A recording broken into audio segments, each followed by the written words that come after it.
So back in 2019, I spent a couple months in Nigeria, and this really is the first time I've been home for such an extended period of time in a couple years.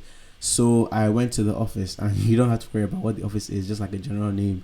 But suffice to say, that's pretty much where I grew up because I would go with my mom and dad to the office like every day during the holidays. So I was pretty much well known in the building. So here I am, first time back in a couple years, and I'm going downstairs home from work. I'm heading back home, and I see someone that I've known for a long time, and he says, "Oh, Jason, how you doing?" And I'm like, "Oh, I'm doing great, thank you very much." And then he says, "Okay, I used to making the games, or what was it specific was like I used to making do you finish learning how to make games?"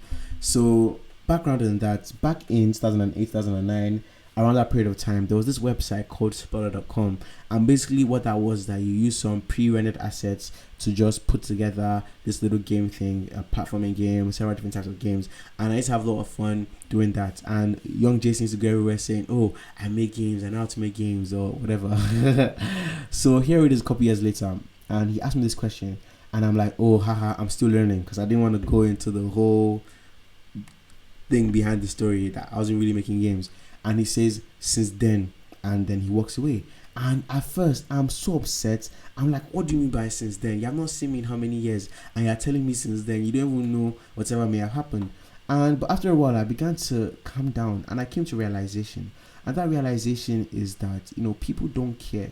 Now, what do I mean by people don't care? It's not that they don't care for you or they don't love you. We're Christians, we practice love. But what I mean is when you always have an excuse or when you always have a reason, because trust me, excuses will always make themselves look valid. You're going to first of all convince yourself the validity of that excuse, and second of all, you're going to become so convinced in your head that what anybody else is saying to you is not true or is not valid, because of this excuse you've made to yourself. Let's take a look at Adam in the Bible. So Eve comes Adam and gives him this apple, and Adam eats the apple. So when God comes and says, "Oh Adam, why did you eat the apple?" and he says, "Oh God, it's not this woman that you gave me." So he already went into excuse mode.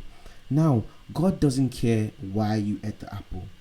His instruction was don't eat the apple, and coming to him and saying, "Oh, it's the one that you sent me," it doesn't stand. It's not valid.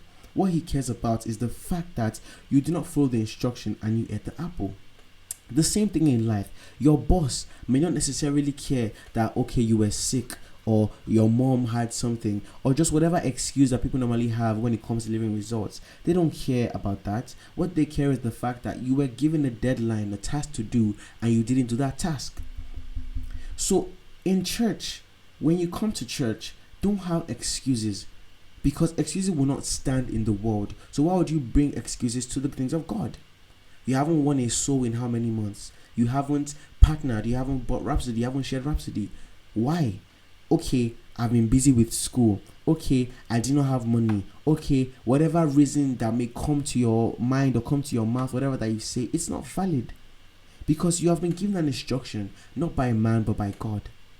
And you must produce results based upon that instruction. And whatever story you may have about why you did not accomplish that instruction doesn't stand.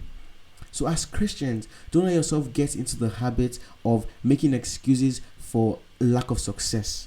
We are success incarnate. We are victorious in all things. What that means is that the moment you make up your mind to apply yourself to victory, life will become victorious for you. But if you are content with excuses, you will always have an excuse for whatever reason why something did not work. Thank you very much. See you next time.